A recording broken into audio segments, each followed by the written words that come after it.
Battleground 2015 in the books. Wow, I have to come up and do a reaction video after that. Very good pay-per-view, very good show, solid in-ring work, solid effort by all the guys involved, and a big swerve at the end, which I was very surprised about. So I'm going to jump in right into the results here. I'm not going to lollygag around. Let's get right into it because this show was pretty entertaining, in my opinion, from top to bottom. And I would also like to add that my predictions were basically perfect. A couple of asterisks in there. I still don't know what the hell happened in the main event, whether that was a disqualification or just a no contest. And we also lost one match because of Ryback's injury and gained another one that I didn't know about. But all in all, my predictions were spot on. Starting right with the kickoff match, and I'm actually going to go in order. Normally when I do my reaction videos after a pay-per-view, I start right at the top of with the main event, but you're going to have to wait to hear my opinions on that. Let's go right in order here. We'll knock these out quickly. Luckily for us, Wade Barrett did defeat R-Truth. I love R-Truth and what he's doing in that silly-ass King What's Up gimmick. He's pretty funny, but this shit had to come to an end. I don't know what's going on with Wade Barrett, why they don't like him, why he's working in nonsense programs like this. Nothing we can do about it. All we can do is speculate, but Wade Barrett likely did win and hopefully put an end to this feud. Going into the main card now, what I said in my last commentary about the Randy Orton-Sheamus match is that it should open the show. They should get this match out of the way early in order to give the fans or tease them into thinking that maybe Sheamus could come out later on and cash in his Money in the Bank, and I fully expected Randy Orton to win this match. To me, there would be no reason to put Sheamus over in this situation. He's got the briefcase, and generally when guys have the briefcase, they can afford losses, and they usually do lose. I think Seth Rollins lost a bunch of them, before he cashed in as well. So those losses can be erased if the cash-in is successful. So Randy Orton is who he is. WWE, of course, the legacy that they built for that guy. He's not going to go into some random pay-per-view and a throw-together feud with Sheamus and lose. Sheamus is the one that could afford the loss here, and Randy Orton won as expected. But even better than that is I enjoyed the match. Sheamus is not one of my favorite people. Randy Orton we've seen exposed a lot on TV over the last 10 years. A lot of people are sick of him. A lot of people have never liked him. I've always had Randy Orton's back, but I will admit, there's some matches of his that, I have considered boring in the past, and Sheamus has really never been my favorite guy either. But the two of them put on a hell of a wrestling match. They're two big guys. They worked a great pace. I loved a lot of the spots, superplexes, things like that. Primetime players retained their tag team titles against the New Day. Xavier Woods is on the outside of the ring being absolutely hilarious. He cracks me up. All those guys are highly entertaining. And Titus O'Neil, he's impressing me more and more every week. Last week on Raw, he completely owned JBL on commentary, which was hilarious. And he has brief stints in his matches where sometimes he just starts going ape shit, and I'm like, wow, this guy is a fucking beast. And I'd have no problem at all one day in the future if they actually try to push this guy in singles and give him a serious push. Bray Wyatt versus Roman Reigns, another solid match. Much like the Sheamus and Randy Orton match, I was impressed with both guys, and Bray Wyatt did get the victory like I predicted. A lot of people thought that Roman Reigns was going to go in there and steamroll Bray Wyatt, but I think this is different. Bray Wyatt, he's a level of star. I mean, he's worked with everybody. He's worked with Cena, he's worked with Taker, he's worked with all the top guys. He's not going to come in and have a one and done with Roman Reigns. This thing's got to go a little bit longer, and the only way to do that is to have Bray Wyatt win this first match. If Roman would have won, then you don't really have anywhere to go. So I wanted to see Bray Wyatt win because I wanted to see this thing continue, and I was wondering what kind of a trick he was going to have up his sleeve in order to win. And I actually tweeted and I predicted the finish because I got thinking to myself, I'm like, hey, what about outside interference? I know that Eric Rowan recently got injured right after they paired him back up with Luke Harper, so he's on the shelf. But what's Luke Harper doing? What's stopping him from running down there? And I tweeted that, Luke Harper should do a run in here and help Bray Wyatt win, and that's what happened. He attacked Roman Reigns, I think, on the outside of the ring, came through the crowd. I think he was wearing a hood, couldn't tell who he was at first. Wyatt gets Reigns back in the ring, pins him, and then Harper reveals himself. Either way, I was happy for the outcome and happy that this program is not going to be over after one match. Now, this Divas match that they had, I believe, was impromptu. I think Stephanie was doing the interview backstage during the pay-per-view and said something, we're going to have a match out there, triple threat, whatever. This new revolution of NXT talent has the chance to make a difference and make an impact tonight, and they basically booked this match probably as a replacement for the Intercontinental title match that was not taking place because of Ryback's injury. And just so I don't have to mention it later on, because I don't even want to touch on it, but The Miz did come out and cut a promo right before the main event mentioning how he should be awarded the Intercontinental title, and he wouldn't shut the fuck up, and Big Show just walks right out there, doesn't say a fucking word, and punches him in his stupid fucking face, and it was great. And that segment, I think, was just put there to give fans a breather between Kevin Owens and John Cena and the main event. So that's all I'm going to say about that. But back to the Divas match, they end up doing a triple threat match match where the three little groups of divas that have formed involving the new NXT talent, it was going to be one of them representing each one in a triple threat match. Everybody came out there, Tamina, Naomi, and Sasha Banks, Charlotte, Paige, and Becky Lynch. And, of course, the three Bellas as well. Now, the three girls ended up being Sasha Banks, Charlotte, and Brie Bella. Nikki Bella teased it, but she didn't feel like getting in there, baby. I don't blame you. But this match was actually very good. Brie, she held her own, but I was much happier when she was kind of laying injured and she was letting Sasha Banks and Charlotte do all the work. Those girls are vastly superior in the ring than Brie Bella, but she still did very well. And I love the finish where they're tapping out to Charlotte's awesome play on the figure four leg lock, a tribute to her dad like that. I love her. She's doing a great job, and I'm happy to see these NXT girls here. And the Divas match wasn't bad. It wasn't their typical shit. It went 12, 13 minutes maybe, somewhere around there, and they gave them a little bit of time, and there were some good spots, and, the crowd was into it, and so was I. I actually enjoyed it, and I think I enjoyed this match a lot more than I would have enjoyed the Intercontinental title match that we did not see. Moving on to semi-main event here, very controversial match, Kevin Owens versus John Cena. I have mixed feelings about it. Now, I predicted it correctly. I really thought that John Cena would win this match because I just kept saying, big picture, folks, big picture. You got to be able to look ahead and see the future plans. And I think a Kevin Owens victory a little bit later on would be better than a Kevin Owens victory right now. So what I was hoping to see is a John Cena victory, but maybe, I don't know, just some shit where he just barely wins at the end, which really is what happened. Kevin Owens put up a hell of a fight, whether he tapped out or not. I mean, he was kicking out of everything, top rope fucking AAs and shit. The guy really put on a good showing for himself. The match was amazing, but I was surprised at the tap out finish. Now, I don't care about the tap out finish as long as there is the SummerSlam match that I referenced in my last commentary. The finish of this makes me a tiny bit nervous that maybe they're done with the feud. I wouldn't think so. I mean, Rusev and John Cena went, 4 pay-per-views, something like that? I think Kevin Owens and John Cena, considering how great their chemistry is and how good they're working together, they at least need to go 4 pay-per-views, maybe even one more. So as long as Kevin Owens is not completely finished with John Cena, and as long as Kevin Owens wins the United States title in the future, then I have no problem with the match and no problem with the tap out, because it was an awesome fucking match. The fans were I was laughing my ass off on Twitter because the fans in the arena were chanting, "This is awesome." They were going nuts. The people on Twitter were complimenting how great the work was in the ring and how great Cena is doing and how great Kevin Owens is doing and how awesome this match is and how great it is to see the U.S. title elevated to this level, semi-main event, huge match like this with a crowd on the edge of their seats for everything. This is the United States title. Everybody was just putting over the match, and I was like, all right, motherfuckers, if Cena winds up winning this thing, I'm going to be laughing my ass off at all the backpedaling, and sure enough, Cena ended up winning, and then it's a burial, and it's the worst fucking match ever. Kevin Owens was kicking out of every single thing that John Cena threw at him, to the point where John Cena was doubting himself. They really did all they could, to get Kevin Owens over as a pretty good fucking wrestler, even if he's going to lose. So here's the thing. Everybody's going to misinterpret this for me defending the victory. No, that's not necessarily what I'm doing. I'm not going to be too happy with the outcome of this match if this was it. Tomorrow night on Raw, if they do nothing else with John Cena and Kevin Owens, and they both move on to do other things, then yeah, I don't know. I can't shit on a good match because the match was amazing.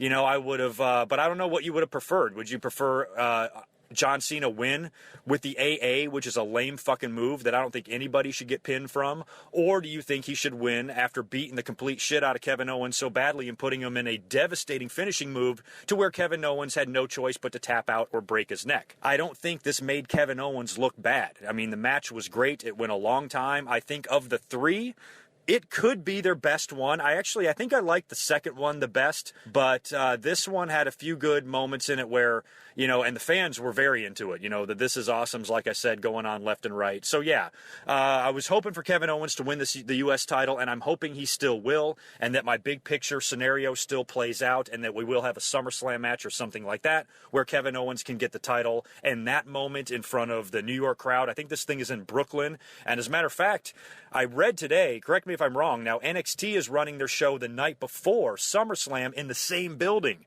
That's pretty cool. They're going to do a couple back-to-backs, and NXT is going to have a huge crowd on their hands for that WWE Network special. And Kevin Owens, I think, is getting a rematch for the NXT title. I don't see him winning it there. I see him continuing on the WWE's main roster. I've even noticed a few tweaks on his Titantron. They're really working on him and marketing him hard. They want him to be a major player on the roster, so I'm hoping that he's not completely done with John Cena. So maybe he's got to get through this match first at NXT TakeOver, whatever it's called, coming out unsuccessful in his title match with Finn Balor, and then maybe having a match with John Cena the next night at SummerSlam for the United States title, and he somehow wins it there. I still think, after the showing that Rusev put on last week, maybe if Dolph Ziggler's not going to be back to work with Rusev at SummerSlam, maybe they throw Rusev into the mix here, and maybe Kevin Owens can win in a triple threat situation or something like that. I don't know. I guess none of us are really going to know anything until Monday Night Raw. We'll find out tomorrow night on Raw if they're going to go any further with Kevin Owens and John Cena. One way to erase this real quick is to have Kevin Owens answer the open challenge tomorrow and beat Cena tomorrow night on Raw.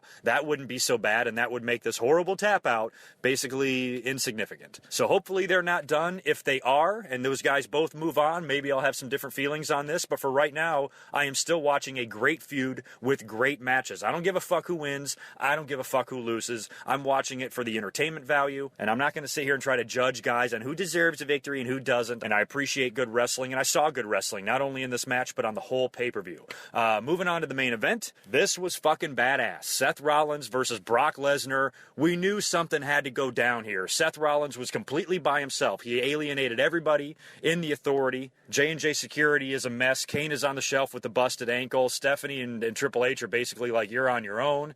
Brock Lesnar's got Paul Heyman with him. There's no way Seth Rollins is going to be able to beat this guy clean. He's going to have a trick up his sleeve. And I predicted that Brock Lesnar, maybe doesn't lose the match, just does not win the title. And I basically predicted that Brock Lesnar wins via something other than a pinfall or submission. And I don't think he did. To me, it would be a disqualification. Brock Lesnar had Seth Rollins pinned. The lights went out. That's Undertaker interfering on Seth's behalf. It should be a disqualification and Brock should win. But I think the thing officially might have gone down as a no contest. Either way, I was basically correct in predicting this match. I knew Seth Rollins had to escape. I didn't think this was the platform or the stage for Brock Lesnar to win back the WWE title. I think it was a match that they had to get out of the way in order to move Brock Lesnar on because, he's owed a rematch the way he lost the title at WrestleMania. They had to get this match out of the way, and Seth Rollins somehow had to escape. So you knew it was going to take something big in order for him to escape. And we had rumblings a few days ago about The Undertaker possibly making an appearance at Battleground. And I took to Twitter to say, no way. It was one of those things where it doesn't make sense. A lot of people said Undertaker has been rumored that he might show up at Battleground to interfere in the main event and cost Brock Lesnar the WWE title to get revenge on him breaking the streak. I didn't really think that made sense. Why would The Undertaker, who's a babyface, one of the most respected icons in wrestling history, why would he have to avenge a clean loss? Why would he have to seek revenge on Brock Lesnar? It would be one thing if Brock Lesnar broke the streak by cheating, but that didn't happen. The Undertaker was simply overmatched and overworked and lost clean to Brock Lesnar. So why would The Undertaker need to get revenge for that? So I really didn't think we would see The Undertaker in this match, but Brock Lesnar, he's got Seth Rollins. He's suplexing him all over the fucking place. Seth Rollins tries to run away one time unsuccessfully. Brock Lesnar fucking hurdles over the barricade and grabs his little scrawny ass, throws him right back in the ring, basically just beating the shit out of him. Seth had a little bit of offense, not bad, had Brock on his knees and rocked him a few times, but finally Brock was just too strong, too many German suplexes, and then nails him with the F5, and it was so funny. It was like the 3 count went so slow for me because I was thinking in my head, so many thoughts were racing through my head in 3 seconds, because as soon as Brock hit the F5, I'm like, okay, number one, there's no way Seth's kicking out of this. Number two, there was no time for a run-in. Brock hits the F5. He's not going to stand up and fuck around with the crowd. He's going to jump on him and cover him right away. And you could just tell nobody was coming out of the crowd. Nobody was running down the aisle. So in that split second between the 1 and the 2 and the 3 count, so many things are going on in my head. And right after the 2 count hit, I said to myself, Taker. And almost instantaneously, the lights went out and you heard the gong and all of that. I'm like, that was the only way. After I saw that first count come down, By the time they got to 2, I'm like, okay, there's not a run, and the only way Seth's getting out of this is with Taker coming out. So I think I predicted it 5 milliseconds before it actually happened. And then, lights go out, lights come back on, Undertaker's in the ring. Brock Lesnar legitimately looks scared shitless, and Undertaker fucks him up. Gives him a choke slam, tombstones him, twice, maybe even 3 times? Completely annihilates Brock Lesnar, and I'm just sitting there with my jaw dropped. I cannot believe the Undertaker came back. And now what happens? Did we just see The Undertaker turn heel? If you ask me, we did. I know the fans were going apeshit for him. They were chanting Undertaker, but if you look at the situation, Undertaker's a fucking heel. I'm sorry. He interrupted Brock Lesnar winning back the WWE title, something we all wanted to see. During their brawl, he hit him with a nasty nut shot, plus he's getting revenge on something that he doesn't need to get revenge for. Brock Lesnar didn't do him wrong. All Brock Lesnar did is win a match. So if you ask me, 100%, The Undertaker is a heel. However, now that I think about it, there is one thing I'm forgetting to mention, and that is we do remember what Brock Lesnar did to Kane last week on Monday Night Raw. So even though, to me, Undertaker feels like a heel, he could be coming back just to get revenge on what Brock Lesnar did to his brother. But worse things have been done to Kane. Kane's been through a whole world of shit time after time without the Undertaker's help or even care in the world. So I don't know why Undertaker would show up to seek revenge on a broken ankle. I don't understand. But still, I guess that could keep him kind of babyface. And you know what this means? This is your SummerSlam match. Can you believe it? Taker's going to work SummerSlam against Brock. They're going to do it again. I mean, maybe this is something that Undertaker requested. Maybe he, because we all remember that WrestleMania 30 match. It was not that great. Undertaker looked terrible. I mean, he looked much better tonight. He looked much better at WrestleMania 31 against Bray Wyatt than he's been. Maybe he feels like he can have another good match, and maybe he just wants to go out there and have a better match with Brock Lesnar. And I don't know, does he get revenge for that victory? Does he beat him? Do we want to see that? I don't know if I want to see Brock Lesnar get beat yet. I really like this streak that he's on. He hasn't been pinned in 2.5 or 3 years or something like that. And I know he did end the streak, and that's a pretty big deal. And I suppose that he does owe The Undertaker a victory back, for Undertaker doing that for him. But I don't know if I want to see The Undertaker beat Brock Lesnar. And to me, that might be the only outcome. I mean, Brock beats him again, clean at SummerSlam. Is that going to be the final burial? Obviously, they want to have Undertaker have a big match at WrestleMania 32. They're planning on putting 100,000 people in Dallas. Undertaker doesn't need to go into that, having been decimated by Brock Lesnar at SummerSlam. They want him to draw. They want to put him in there with Sting or someone like that. So to me, trying to predict the SummerSlam match 10 minutes after Battleground ended, I would have to say that Undertaker wins this.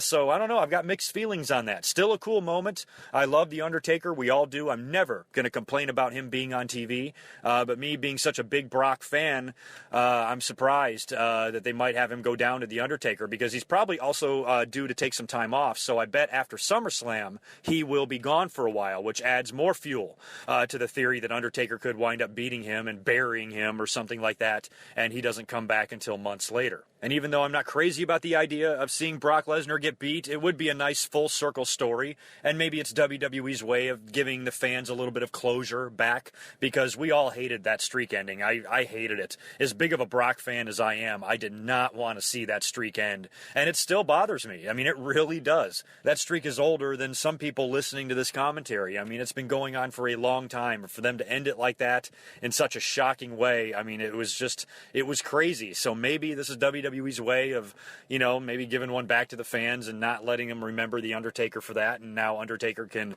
get a victory over Brock at another big show, SummerSlam, which I'm sure is going to be a great show. The last couple of SummerSlams have been really good, and I think WWE is obviously planning for a big show here with Brock Lesnar and Undertaker. So yeah, a lot of questions have to be answered. I'm sure we're going to hear from Paul Heyman or Brock Lesnar, at least one of them. I don't know if Brock's going to be on Raw tomorrow night or not. You definitely know that Paul Heyman will at least be running his mouth, that's for sure.